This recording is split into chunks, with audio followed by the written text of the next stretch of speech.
I'll go to the distinguished ranking member for any questions or comments he may have. Yeah, no, I'll be brief because we've been through this before. You know, Dr. Fox, would you agree that we should condemn Republican governors or any governor that sends migrants to a particular location or a particular city or town without coordinating with the local officials as to where they're being sent? Just that the idea of just dropping people off without telling the people who you're dropping off where they're going, or without notifying local officials so they can accommodate the needs of these immigrants. I mean, some of them are children. Wouldn't you agree that that is something that is that's a bad thing to do? What I condemn is the fact that the Biden administration is totally lawless. It does absolutely. So you're not going to answer my question. I'm I mean, the answer is yes or no. It's not the border is totally open, and the governors Right. are doing what they can do to deal with the millions of people coming into this country illegally. So you think it's okay to take a group of human beings, not tell them where they're going, put them on an airplane, and then drop them off in front of the vice president's house, or on an island off Cape Cod, or in New York City, or in Chicago, that you think that that is an appropriate way to respond to some policy differences that you have with President Biden? Just to call an open border policy differences? Well, to my understanding, the Biden administration does the same thing. They load people up in the middle of the night on airplanes and drop them off wherever they think they should drop them off. So without coordinating with the local officials? You think that's without okay? coordinating with local officials. We've seen episode after episode of that happening on the part of the Biden administration. So you think this is okay? And they have envelopes with them, with papers to show them what to do. Right. So I mean, I saw what happened to some of these. I learned about what happened, I mean, with the migrants who were dropped off in Massachusetts without any coordination or notice. I mean, luckily, our values are different than the values that are being on display. Well, I read the other day that there are some people still in Martha's Vineyard, and they're enjoying it very much. They're working too illegally. I got to be honest with you. It is offensive to hear you talk in a manner in which you diminish the worth of human beings. I am not in any way diminishing the worth of any human being. Mr. So let me ask you a McGovern, question. I'm a very strong pro-life person. Yeah. I believe in treating people with dignity from birth to natural death. Well, and if you think that people should be treated with dignity, if you think that's not what the Biden administration is doing. If you think that not telling people where they're going and putting them on an airplane and dropping them off without coordinating with local officials so they can be met and properly cared for is treating people with dignity, well, then you're you and I have a very Biden different opinion of how people should be treated with dignity. Now, I assume that, because I've heard you before, warn against the federal government basically telling cities and towns how they should run their schools. I mean, I've lost count of how many times over the years we've been in the Rules Committee when I've heard you come up here and say that, you know, the federal government should butt out of decisions involving schools. And yet here, you say that, you know, no, we're going to not only insert ourselves, but we're going to insert ourselves in a way where, let's say you are a public, you're an educational institution that receives any federal money, that we will basically terminate federal support. If you, for example, in this heat wave, were to open up an empty gymnasium where there's no students at school right now, so that people don't die from heat exposure to the heat, that somehow that they're going to be punished for that? The taxpayers, when you say the word federal money, you're talking about hardworking American taxpayers.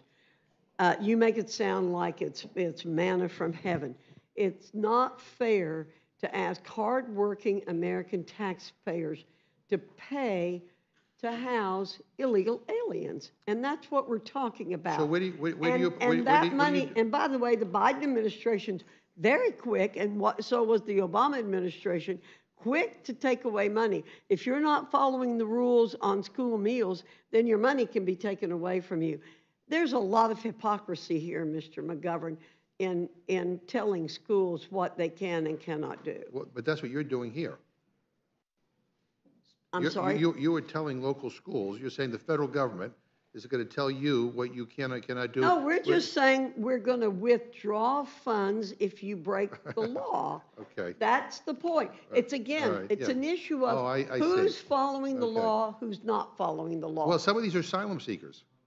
I mean, some of these people Then are. they should go through the process. Right, but where, they are going through the process, and where do they, and. No. They apply for asylum in the country where they are, and then they try to come into the United States. They don't come into the United States first and then apply for asylum. No, Well, we're that's not what the gonna current law support breaking the requires. law. You can apply for asylum if you come to the United, under current law, you can apply for asylum if you if you present yourself at the border. So that is, I mean, no one's breaking the law right now. You may not like the law, you can change the law. I mean, you can build another, you can go ahead and finish the wall that you were supposed to build that never got built, that was going to cost $1 trillion, whatever. But the current law, these people are not breaking the current law if they're housing people who are fleeing because they have a well-founded fear of persecution. Anyway, whatever. I mean, we went through this before. I mean, I think this is, red meat for the political base. And again, the idea that you talk about the safety of kids and not a damn thing about gun violence. And kids are being massacred on a daily basis. But I guess, the political interests outweigh the public safety issues on guns. So with that, I yield back. So let me just make this really concrete for people. I have a pile of books on my desk in my office that I get from the Library of Congress, books that have been banned. And I have more coming every day. Luckily, my Republican friends haven't censored the Library of Congress yet. Maybe that will be next. But let me just read from one of these books. It's called The Life of Rosa Parks by Kathleen Connors. It was pulled from second-grade classrooms in the Duval County Public School District in Florida. So let's just see what is so objectionable. Quiet beginnings. When Rosa Louise McCauley was born in 1913, no one knew she'd make a stand for civil rights. Rosa lived on her grandparents' farm in Alabama. She went to a segregated school where her mother taught. Rosa had to leave school to care for her grandmother and mother when they became ill. But after she married Raymond Parks in 1932, she was able to go back, and Rosa was proud of her high school diploma. Rosa and Raymond believed everyone should be equal. They joined the NAACP in Montgomery, Alabama, hoping to help blacks gain their civil rights. Rosa worked as a secretary for the group. In 1955, Rosa boarded a bus after work in Montgomery. At the time, there was a law that said a black person had to give up their seat if a white person needed it. Rosa refused, and she was arrested. On the day of Rosa's trial, black leaders planned a boycott of all the city buses in Montgomery, Alabama. It was a big statement because many blacks use buses to get around. Rosa was fined, but she wouldn't pay. By 1956, her case had reached the U.S. Supreme Court. It declared Alabama's segregation laws illegal. This decision ended the bus boycott after 381 days. Rosa's troubles weren't over. She lost her job. Some people said they wanted to hurt her. She and her family then moved to Detroit, Michigan in 1957. None of this stopped Rosa from believing in equality. Rosa's continued support of the civil rights movement earned her great praise. In 1996, she was given the Presidential Medal of Freedom. Then Rosa received the Congressional Gold Medal in 1999. Rosa died in 2005. Today, she's often called the mother of the civil rights movement. Rosa's story teaches a very important lesson. Even small actions can have a big impact. So my question for Chairwoman Foxx. It's very simple. It's a yes or no question. You know, Rosa Parks has a statue in National Statuary Hall. She laid in honor here in the rotunda of the United States Capitol building when she died. And so this is a simple, non-controversial children's book about her life. Do you think that this book should be banned? Yes or no? I have no idea why the book was of controversy in the second grade. It sounds like a perfectly wonderful story to me.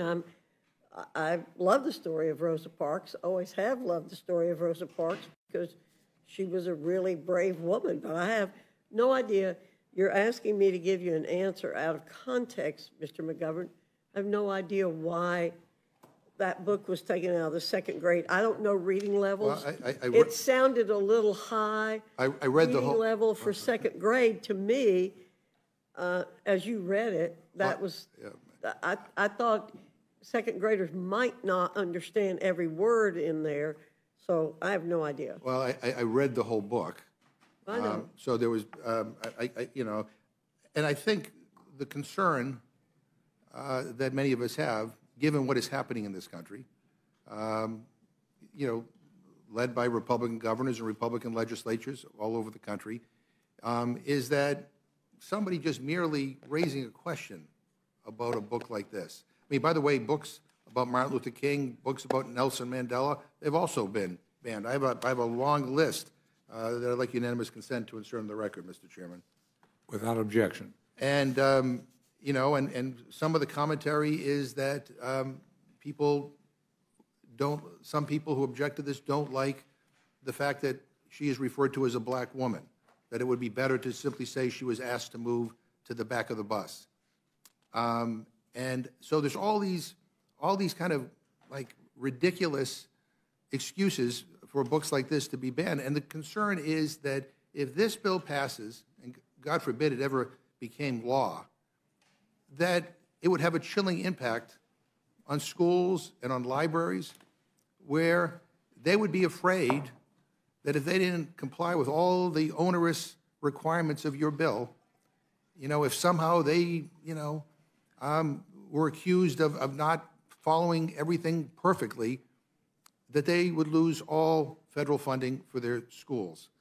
Mr. McGovern, there is not a single requirement in this bill dealing with banning of books. So I don't know what you're talking about in terms of the list of onerous requirements on banning books. There's not a single word in here about banning books. Yeah.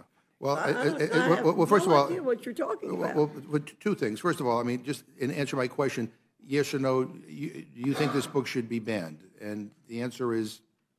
Well, obviously, I don't think the book should be banned. You know, okay. But again, you're taking out of context. I have no idea. You said it's been banned. I just, yeah, it has been banned, and I gave you the in Duval County Public School and district in Florida. Well, I don't know what that means. So. Well, that's a district in Florida. I need more information on what you mean by banning a book. Have you been following any of the debate on books that are being removed from schools? I mean, you know, there's a book entitled "I Am Martin Luther King" that was banned from some schools. I mean, you're the Education Committee. I mean, are you guys following any of that? Mr. McGovern, I follow as much information about what's happening in terms of education as I possibly can, but I have not seen anything on that. But your definition of ban is something I don't understand. I don't know what the definition is. Ranking member. Thank you, Mr. President.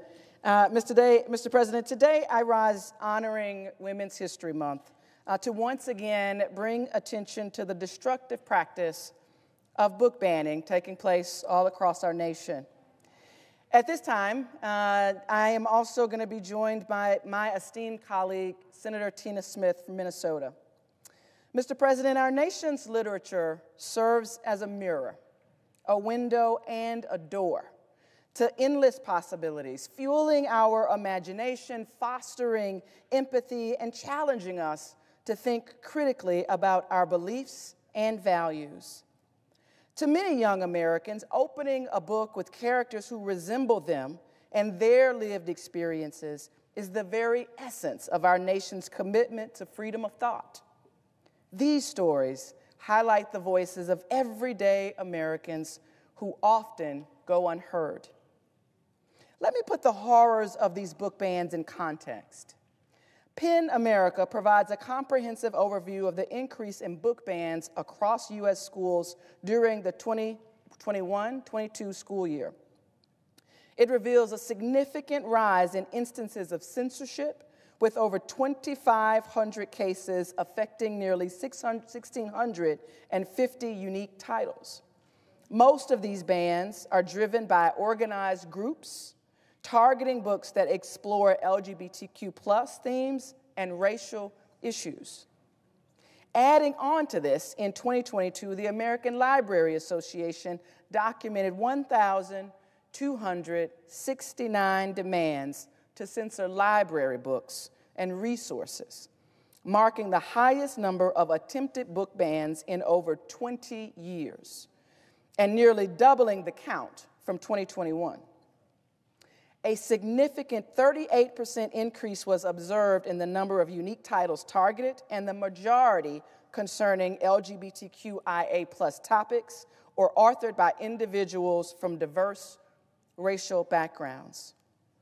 The worst part is that these challenges are increasingly initiated by groups rather than individuals, with a shift towards targeting multiple titles at once. It's the new veneer by which historical revisionists intend to erode the history of our people. I am all but obligated to ensure that all forms of expression remain unrestrained. Just as rivers carve the landscapes of America, literature has the profound capacity to shape the minds and lives of America's youth. These stories flow through their consciousness, eroding old biases, watering seeds of new ideas, and guiding them along the path of self-discovery. In navigating these waters, young people learn to understand and embrace their identities, recognize their place in a larger narrative, and appreciate the diversity of human experience. Literature, in its boundless forms, acts as a river, constantly moving, shaping, and transforming the selfhood of our youth, guiding them towards the vast ocean of their potential. Growing up in rural Mississippi, and as the descendant of sharecroppers, my journey echoes the narratives of resilience and perseverance that are deeply rooted in the American history. And so I found solace reading the words of the great Maya Angelou, one of our nation's quintessential civil rights leaders and one of its most prolific writers. With her profound literary and societal contributions, Angelou left an indelible mark across America. Angelou's voice, particularly through her autobiography, I Know Why the Caged Bird Sings, offers deep insight into the human condition, advocating for civil rights and female empowerment. Yet proponents of book banning do not believe that her story and her perspective have a place in our national narrative. I Know Why a Caged Bird Sings. This work, it is set against the backdrop of the rural South, providing a poignant exploration of Angelou's own experiences growing up as a Black girl in America during the Great Depression of the 1930s and 1940s. Her words encapsulate the essence of American beauty. And it's not just a triumph, but also the struggles that shape us, guiding our path to becoming who we are meant to be. I Know Why a Caged Bird Sings is a testimony to the human spirit's capacity for resilience, for transformation, and for triumph over adversity, making it a timeless and essential piece of literature. Every child in this nation should have the opportunity to read it if they are truly to understand the history of the United States. In her writing, Maya Angelou offers, quote, "Without willing it, I have gone from being ignorant of being ignorant to being aware of being aware. The worst part of my awareness was that I didn't know what I was aware of. I knew very little, but I was certain that things I had yet to learn wouldn't be taught to me at George Washington High School. I began to cut classes, to walk in Golden Gate Park or wander along the shiny counter of the Emporium department store. When Mother discovered that I was playing truant, she told me that if I didn't want to go to school one day, if there were no tests being held, and if my schoolwork was up to standard, all I had to do was tell her and I could stay home. She said she didn't want some white woman calling her up to tell her something about her child she didn't know. And she didn't want to be put in a position of lying to a white woman because I wasn't woman enough to speak up. That put an end to my truancy, but nothing appeared to lighten the long, gloomy day that going to school became. To be left alone on the tightrope of youthful unknowing is to experience the excruciating beauty of full freedom and the threat of external indecision. Few, if any, survive their teens. Most surrender to the vague but murderous pressure of adult conformity. It becomes easier to die and avoid conflicts than to maintain a constant battle with the superior forces of maturity. Until recently, each generation found it more expedient to plead guilty to the charge of being young and ignorant. Easier to take the punishment meted out by the older generation, which had itself confessed to the same crime short years before. The command to grow up at once was more bearable than the faceless horror of unwavering purpose, which was youth. The bright hours when the young rebelled against the descending sun had yet to give way to 24-hour periods called days that were named as well as numbered. The black female is assaulted in her tender years by all those common forces of nature at the same time that she is caught in the American Negro, caught in the tripartite crossfire of masculine prejudice, white illogical hate, and black lack of power. The fact that the American Negro female emerges a formidable character is often met with amazement, distaste, and even belligerence. It is seldom accepted as an inevitable outcome of the struggle won by survivors and deserves respect, if not enthusiastic acceptance, end quote. To those advancing the banning of books, I ask you to pause and reflect on a moment when a book truly spoke to you. Let that memory guide you to understand the power of literature, not just as a mirror of society, but a builder of empathy and understanding across diverse experiences. Consider the richness these narratives bring to our collective understanding and the importance of keeping that diversity accessible for all.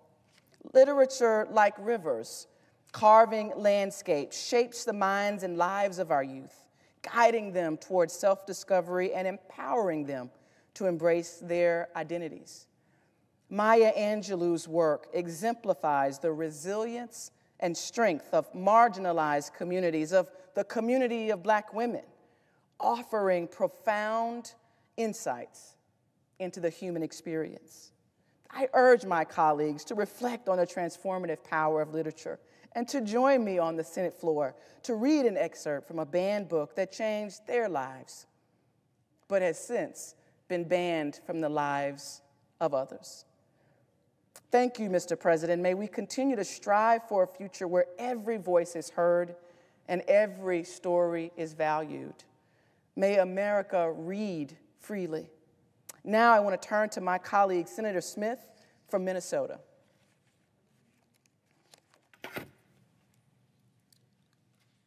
Mr. President. Oh, of course, the senator from Minnesota. Thank you, Mr. President, and thank you so much, Senator Butler. Mr. President, I rise today to speak out about the absurd book bannings that are happening in schools across our country, and I want to thank Senator Butler for inviting me to speak today about this issue.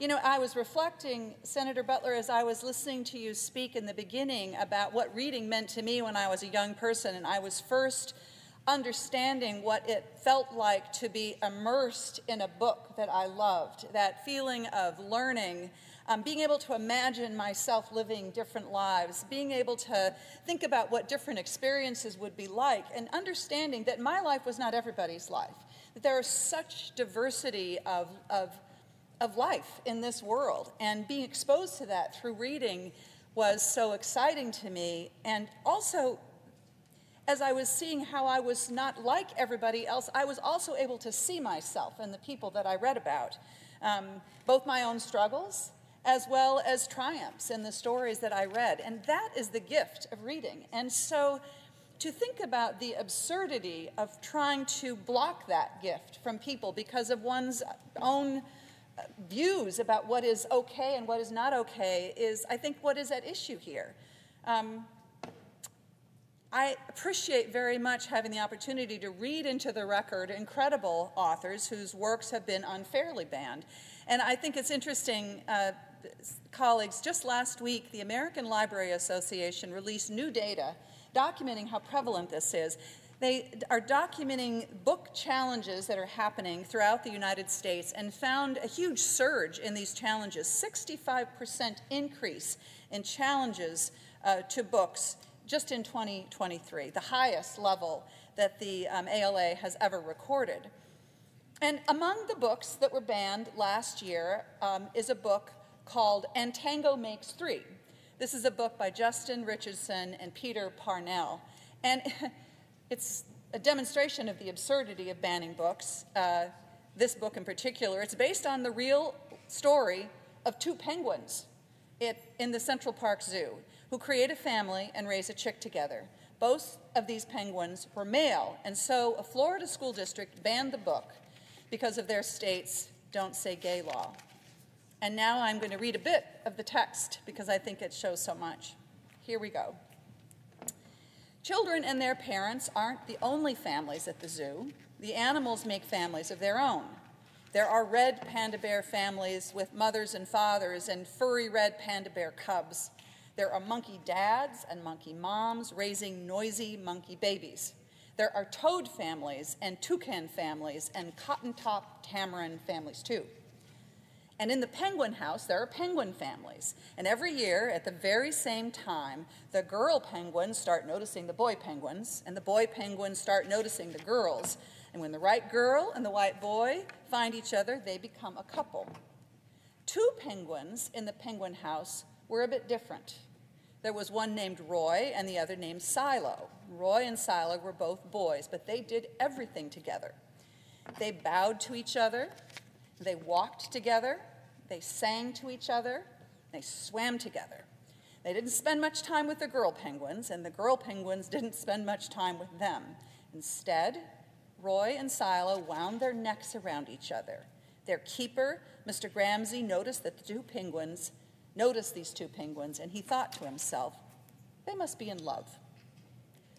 Now, Mr. President, I have 4 grandchildren, and I think that reading a story like this to them, reading this story to them, is exactly what should be happening. As children, people of all ages really think about what it means to love one another, what it means to be a family, and how we can come together in that idea rather than being driven apart.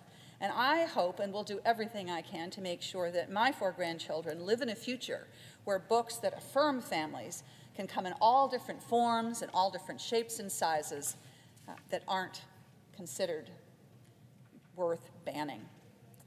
Thank you very much, Senator Butler, for organizing this discussion. And with that, Mr. President.